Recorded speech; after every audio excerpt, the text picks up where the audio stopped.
Alors bonjour à tous, aujourd'hui je vais être avec Jamila pour discuter de ses mille et une vies. Jamila, un bout de femme africaine qui est à Montréal, que je connais depuis maintenant près de 10 ans. Quelqu'un encore une fois de très inspirant, qui a de la ressource et qui a beaucoup de choses à partager. Donc voilà, les mille et une vies de Jamila. Jamila! Salut! C'est comment? Ça va et toi? Ça va, on est là, tranquille, comme à la maison. À Skip. Merci d'avoir accepté de venir discuter avec moi en one-on-one. Merci pour l'invitation. Ça faisait longtemps, hein? Franchement, ouais. It's been a hot minute. Yeah. Vraiment. Je me souviens qu'à un moment, il y a quelques années, quand on venait de se connaître et tout ça, on se faisait souvent des dates informelles, on va dire, tu sais, où on parlait un peu des projets. C'est vrai! Je sais même pas à l'époque pourquoi. de l'UQAM. À l'époque de l'UQAM, enfin quand j'y étais. Ouais, tu étais encore dans l'assaut et tout. Ouais. Ah, c'est combien de temps qu'on se connaît? Ben, depuis que je suis là, en fait, au final. Donc, je suis là depuis 2014. 2014, ok. Donc, je pense que presque ça 10 fait... ans. Presque 10 ans. Waouh. Tu fais partie de mes plus longues dates de... Tu comprends? Ouais, je suis là depuis le début de ton histoire montréalaise. En fait. Alors, Jamila, c'est qui? Waouh. C'est une grande question, ça. Jamila, c'est un bout de femme. Voilà, on va commencer par ça. C'est un bout de femme qui se définit comme une personne qui est créative, qui aime innover, construire des espaces dans lesquels est-ce que des communautés, personnes peuvent être amenées à se rencontrer, partager des expériences, des parcours de vie. Et je le fais autant en ligne comme hors ligne. Donc, en ligne, ça va être à travers ma casquette de créatrice de contenu. Ça va être aussi à travers le média que j'ai fondé, donc qui s'appelle Sayaspora, qui vise à amplifier les voix des femmes de la diaspora africaine. Et hors ligne, ça va être à travers les différents événements que Sayaspora sera amené à organiser. Ok. Donc, j'aime bien le fait que tu dises à travers les différentes casquettes. Donc, en fait, tu es multicasquette. Ouais. Faire une seule chose, ça m'ennuie. Ah ouais? Ouais, je m'en suis rendu compte. J'ai lutté, hein. Tu vois, j'ai essayé à plusieurs périodes de ma vie de ne faire qu'une seule chose.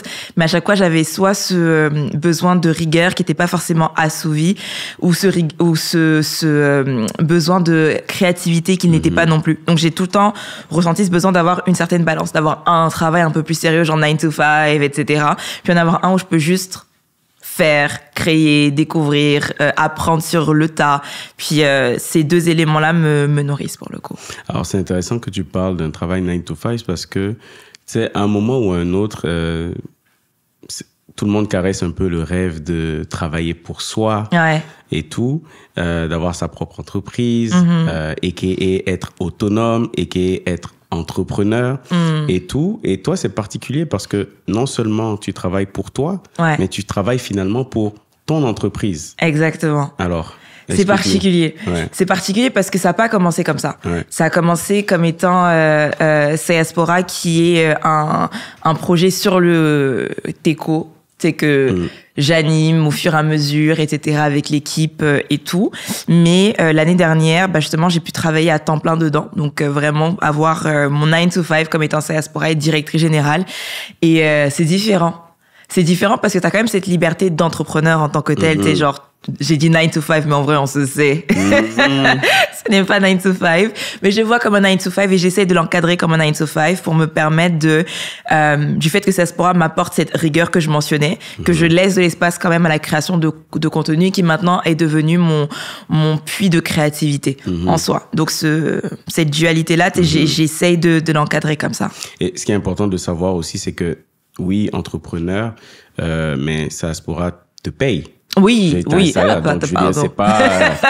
non, nous avons des factures, il y a l'inflation. En même temps, oui, tu es la fondatrice, la directrice générale, je sais pas si je suis le bon terme, mais en même temps, tu es l'employé aussi. Exactement. Donc, je relève d'un conseil d'administration qui vérifie le travail que je fais. On a des réunions tous les mois. Enfin, j'ai une présidente qui est là, qui est bien présente, puis qui s'assure justement que le travail que je fais aille de l'avant, puis aille dans le sens du développement de l'organisation. Donc, toute cette structure qu'on a dû mettre en place là, t'es dans la tête de quelqu'un qui part juste d'un background entrepreneurial, parce que j'ai pas étudié en gestion, j'ai pas étudié en finance, j'ai pas étudié en business, j'ai fait relations internationales et droit international. Donc, tout ce qui est gestion d'équipe, gestion de ressources humaines, planification, c'est des choses que j'ai vraiment appris avec le temps, que j'ai perfectionné avec le temps. Et donc, rentrer dans cette nouvelle structure-là avec Saiaspora, ça m'a demandé justement beaucoup plus de rigueur et beaucoup plus d'apprentissage. Et ça m'a demandé aussi de mettre mon ego de côté, de savoir ce que je ne savais pas et de savoir où est-ce que je devais aller chercher ce que je ne savais pas. Donc, c'était soit par m'entourer de personnes qui en savaient plus, donc faire en sorte que sur mon conseil d'administration ou dans mon équipe de direction générale, qu'il y ait des personnes qui aient les connaissances, les compétences que je n'ai pas, et savoir ce qu'une directrice générale a besoin de savoir, même s'il est entouré de personnes qui savent, parce que tu sais, faut que tu puisses comprendre ce qu'on te dit. Et là, je parle principalement de mon comptable, par exemple. Quand une fois, je mentionnais, j'ai pas étudié en comptabilité ni en finance. Ouais. Donc, comment te dire que les réunions avec mon comptable de Saiaspora, quand j'ai commencé, était très houleuse parce que je lui demandais des choses, il comprenait pas parce que j'avais pas le langage comptable et inversement. Puis un jour, il m'a dit, Jamila, tu comprends pas les termes de comptabilité. Et genre, tu me connais. Moi, tu me dis ça me touche. Ça m'atteint. Je me dis que je sais pas quelque chose, ça me titille. Ouais. J'ai dit say less. J'allais chercher une formation à HEC. D'accord. À l'école des dirigeants pour justement le certificat, c'était quoi ça? Certificat de gestion de finances en entreprise. Okay. Puis je l'ai fait. Wow. J'attends mes notes. Mais normalement, Inch'Allah, ça va aller. Et là, je me sens beaucoup plus à l'aise. Je me sens beaucoup plus à l'aise, c'est justement d'aller discuter avec mon comptable, de lire des états financiers, de faire des analyses financières, chose que je ne savais pas du tout avant, mais qui est nécessaire dans le rôle d'une directrice générale. OK. Props to you. Thank you. Et ça, c'est quelque chose que j'ai toujours admiré chez toi, justement, cette capacité et cette volonté, en fait, de toujours apprendre, pas seulement pour le principe d'apprendre, mais en fait, pour que ça serve, finalement. C'est-à-dire que, tu sais, des fois, en fait, on a un peu l'image du travailleur autonome ou de l'entrepreneur qui est un peu freestyle, tu sais, il y a toujours un côté un peu... on apprend sur le tas, YouTube University. C'est un rêve éveillé, on est autodidacte et tout ça. Ben, l'un n'empêche pas l'autre, tu vois. Time. Mais à quel point tu penses que justement, c'est important justement de se structurer, et même si finalement ça peut être d'abord une passion ou un projet sur le côté, mais quand ça devient assez important, à quel point tu penses justement que c'est important d'aller justement se structurer, d'aller valider en fait certains acquis et tout? Là, tu pars plus en tant qu'organisation, en tant qu'individu, tu sais, qui va à l'école et tout, etc. Les deux.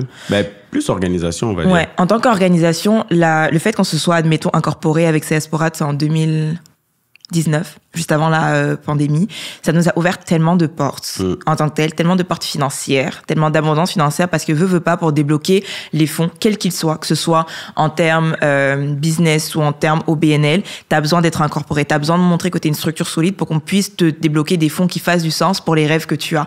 Donc le plus rapidement tu montres en fait qu'à ton bailleur de fonds, t'as une structure qui fait du sens, que t'as un conseil d'administration qui est solide, ou que t'as des partenaires d'affaires qui sont solides, que t'as une vision qui est pas juste basée sur des faits, mais que tu as fait genre des études de marché, que tu as des consultants qui travaillent avec toi, qui ont des CV qui font du sens, le plus rapidement, tu vas réussir à débloquer des fonds qui vont te permettre de réaliser ce que tu veux faire. Et je pense que c'est aussi implicitement quelque chose qui a retardé le développement de Saiaspora. Parce que Saiaspora est né quand je suis arrivée, tu sais, genre en 2015, j'ai eu l'idée genre en 2014, mais ça s'est réalisé, concrétisé en 2015. On a commencé comme un blog, et parce que je l'ai vu pendant autant de temps comme un projet sur le côté, comme ce que je voyais, tu sais, genre une petite activité et tout, etc. Ben, ça a, selon mon point de vue maintenant, retardé le développement que Saiaspora aurait pu avoir, parce que j'ai tout le temps vu avant comme étant un collectif. Maintenant, je le vois comme une entreprise d'économie sociale. Le mindset change, la structure change, les fonds qu'on débloque changent. Ça nous ouvre beaucoup plus de portes. J'ai envie de te dire que effectivement, peut-être que le développement de Saiaspora a été retardé, mais en fait, j'ai envie de te dire que c'est peut-être le cours normal des choses. Aussi. En fait, finalement, quand on regarde, tu sais, les différentes périodes qu'on a traversées, que ce soit la pandémie, le Black Lives Matter, tout ça. Tu sais, j'ai l'impression que justement, quand je regarde un peu de loin, de mon œil, peut-être non averti ou whatever, quand je regarde Saiaspora et tout, j'ai l'impression que finalement, il y a quand même une certaine logique dans l'évolution de la compagnie, dans l'avancée. Et dans ton développement personnel aussi, en tant que personne, en tant que femme, j'ai l'impression que Saspora se développe et que tu te développes en parallèle de ça. Quand on regarde, on voit que justement, il y a une évolution. Ouais. C'est vrai que des fois, quand on a trop la tête dedans, on le voit pas forcément. Puis c'est pour ça que c'est important justement de bien s'entourer de personnes externes qui sont soit dans l'organisation ou à l'extérieur de l'organisation qui peuvent te montrer cette perspective-là. Mais je me suis aussi rendu compte récemment, parce qu'on a fait notre planification stratégique avec Saya, qu'on grandissait aussi avec notre public. Okay. En fait, et c'est très intéressant à voir le public parce évolue que aussi. Exactement, le public évolue parce que le type de contenu qu'on partage, c'est un type de contenu qui évolue aussi en même temps avec nous. Donc la tranche d'âge a évolué. Avant, on était vraiment genre 18, 22.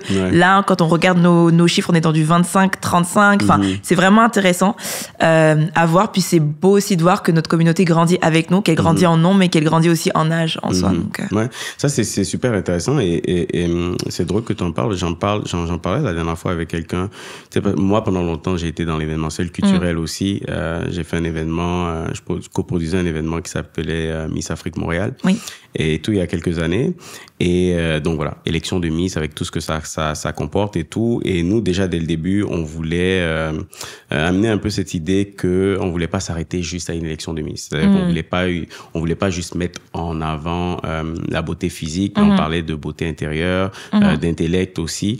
On voulait avoir des ambassadrices, des filles qui sachent se tenir, qui puissent dialoguer et puis transmettre un message et apprendre aussi, apprendre sur leur culture et tout. Et la dernière fois, il y a quelqu'un qui me disait, donc ça fait un certain nombre d'années que ce projet n'existe plus, et il y a quelqu'un qui me disait, mais tu sais, vous devriez relancer Miss Afrique et tout, blablabla. Et je lui disais oui, mais non, en fait. C'est-à-dire que quand je regarde le projet de loin et tout, je me dis oui, c'est un super bien projet, on arrivait à mobiliser la communauté.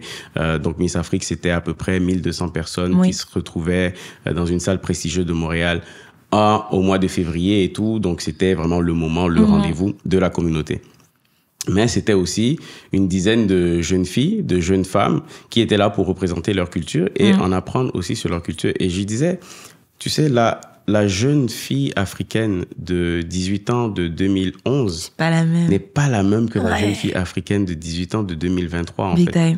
C'est totalement différent. Et c'est important, en fait, je pense, et peut-être tu le disais aussi avec Saspora, en fait, d'évoluer, en fait, d'évoluer, de comprendre que tu as peut-être un concept qui fonctionne et tout, mais ça fonctionne à un instant T, mais il faut que tu puisses te dire que justement, les choses évoluent, les choses changent. Donc, je me retrouve franchement tout à fait dans et je trouve même que c'est important que ça évolue parce que sinon, ça devient ennuyeux. Ça devient même ennuyeux, c'est pour moi, personnellement, en tant que personne créative.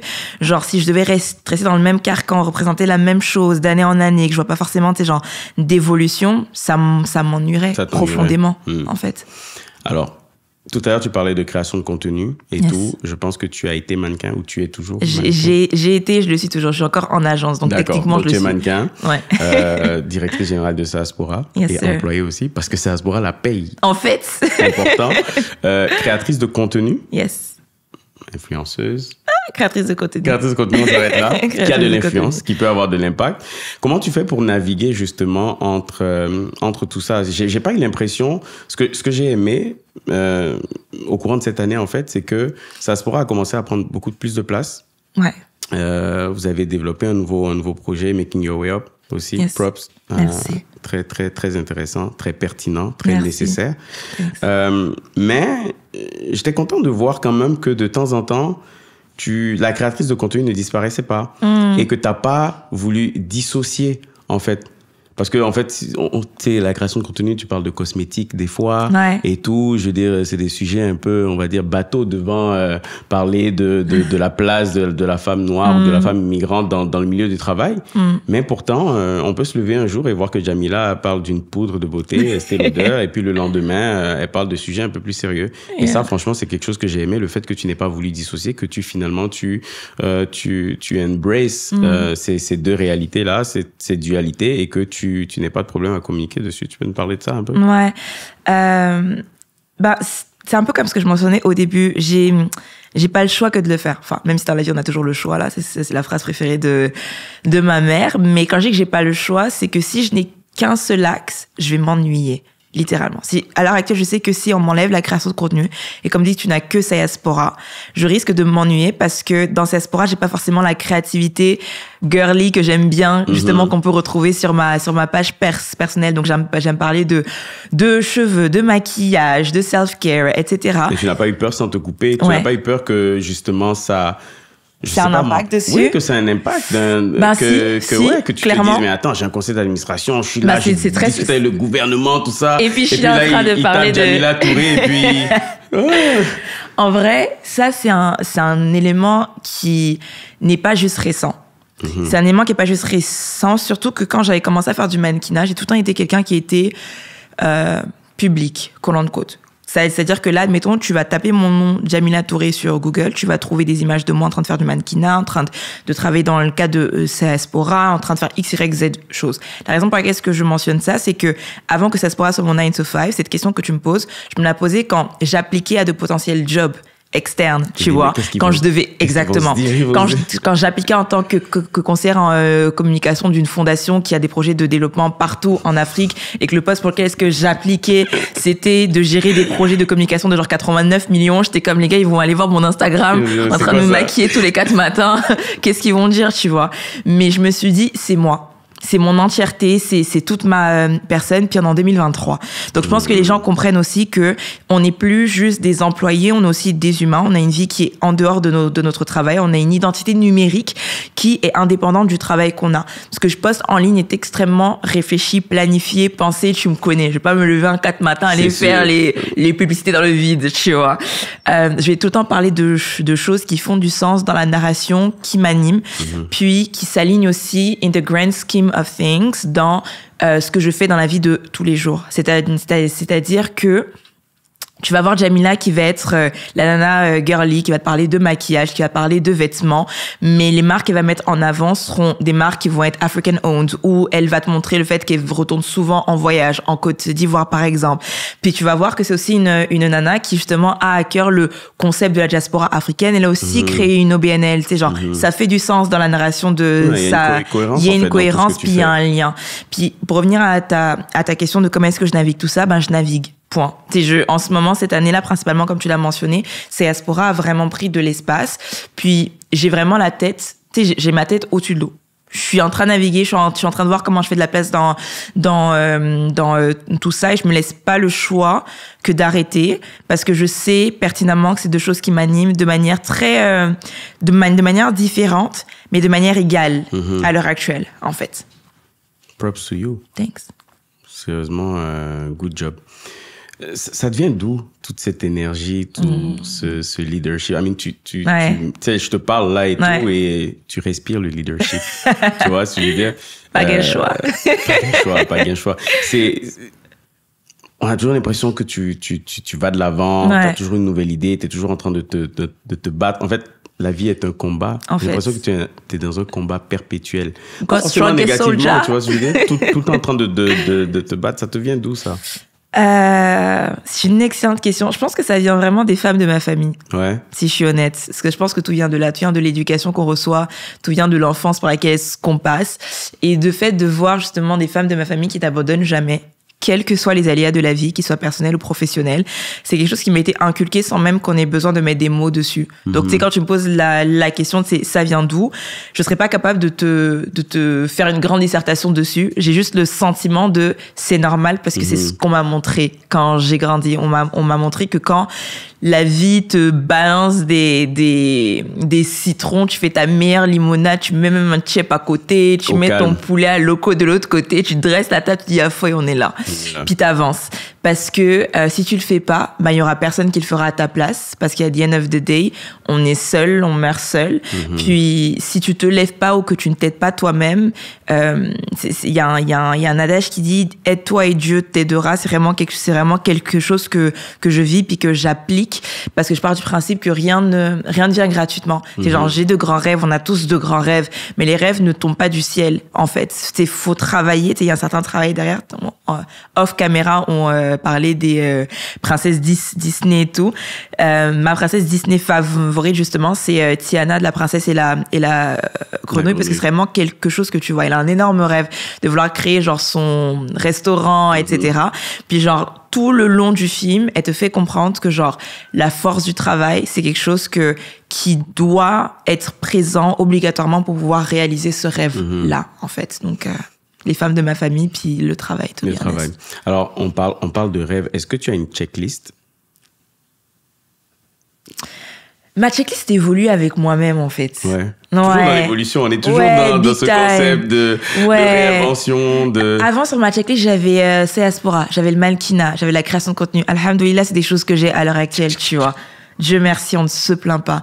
Mais là, maintenant, la checklist que j'ai, c'est une checklist qui est aussi un peu plus différente. C'est une checklist qui est un peu plus personnelle. C'est une checklist qui va un peu plus avec l'évolution de la femme que je suis. Donc, je pense qu'à chaque saison de vie, la checklist évolue. Puis, les priorités changent. Alors, tout à l'heure, on parlait de combat, on a parlé de résilience, du fait que justement, cette envie de toujours te battre te venait des femmes de ta famille et tout. Ça n'a pas toujours été rose. Avant de venir à Montréal, tu étais au Maroc? Au Maroc. Maroc, c'est ça. Casa. Tu sais, j'ai lu un peu. J'ai fait des petites recherches. Et puis, je sais aussi, on en a déjà parlé justement, on a parlé notamment de racisme et tout.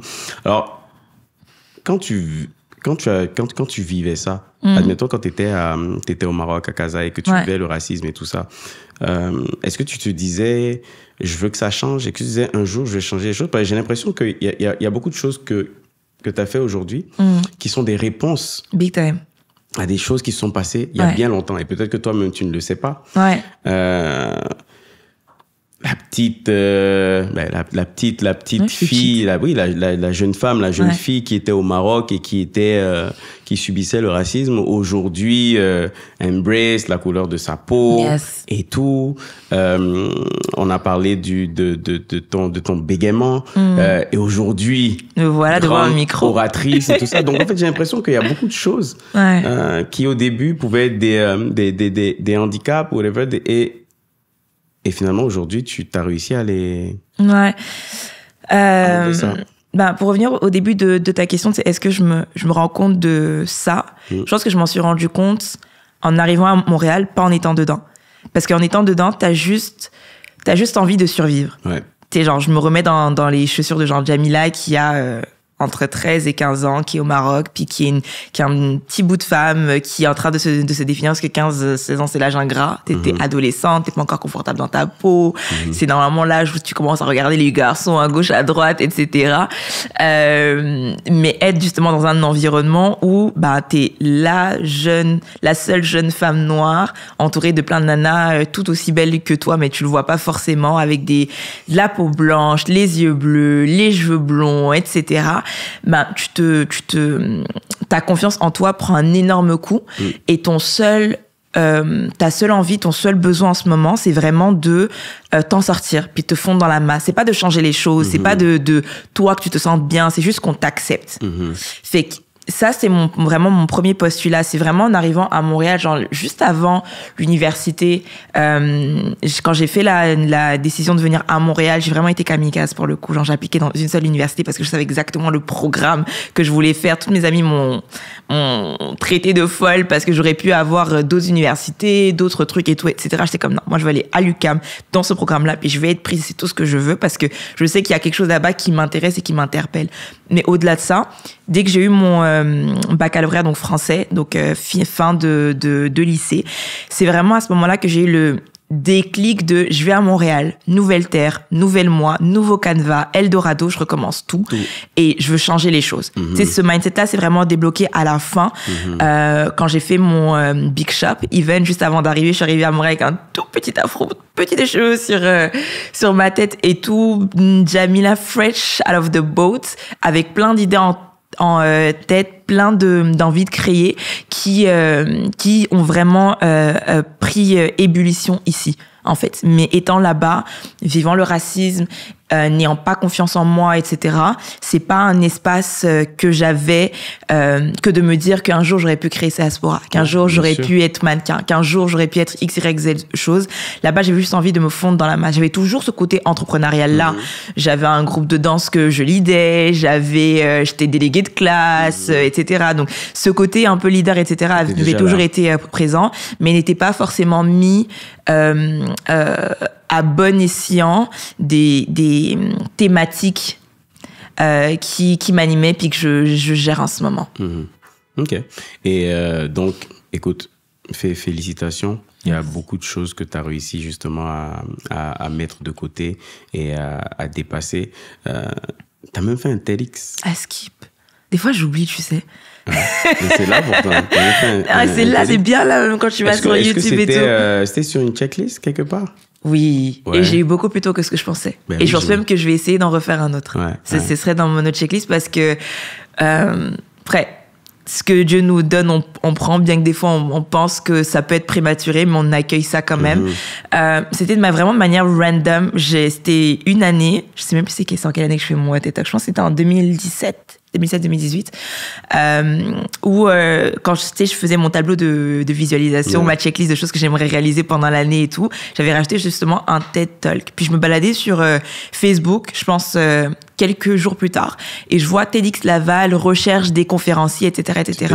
Puis la deadline, c'est le jour même, à je ne sais pas quelle heure. Donc j'ai genre maximum 5 heures pour pitcher mon idée, envoyer une vidéo, répondre à l'appel et tout.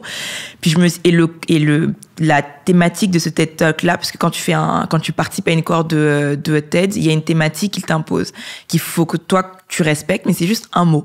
Et le mot c'était ancrage. J'étais comme, say less. I got en fait, you. Ils savaient pas. Ils savaient pas sur qui ils étaient tombés. Ils savaient pas.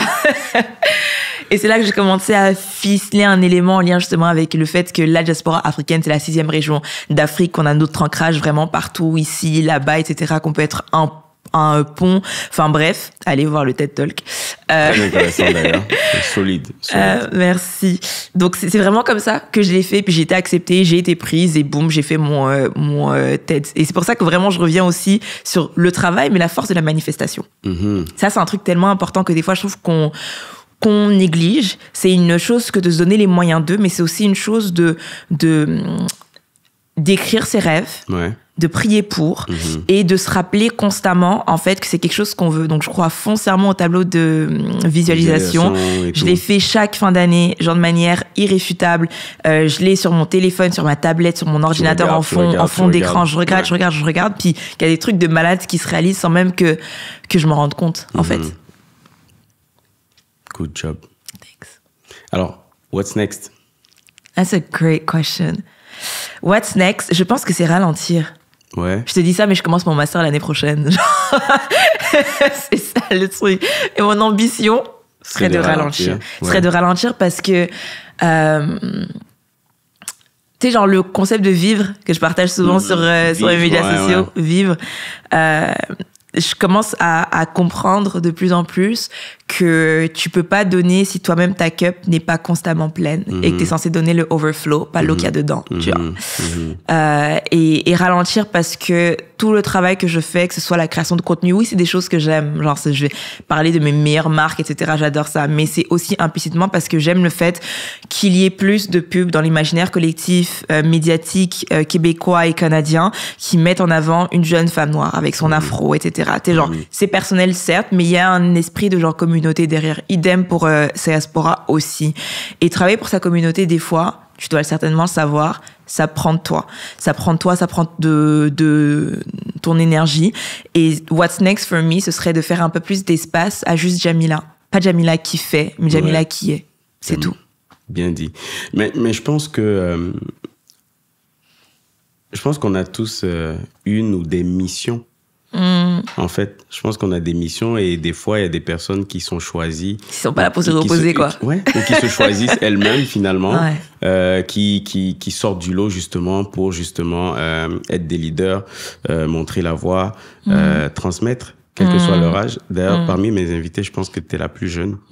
Et de loin. En d'ailleurs, fait, ouais. Et on dit aux âmes bien nées. Hein? Ton point, la valeur de l'année. Et je pense que, écoute, ça colle parfaitement à toi parce que malgré ton jeune âge, je trouve que tu es quelqu'un de très... très inspirant, en fait. Merci.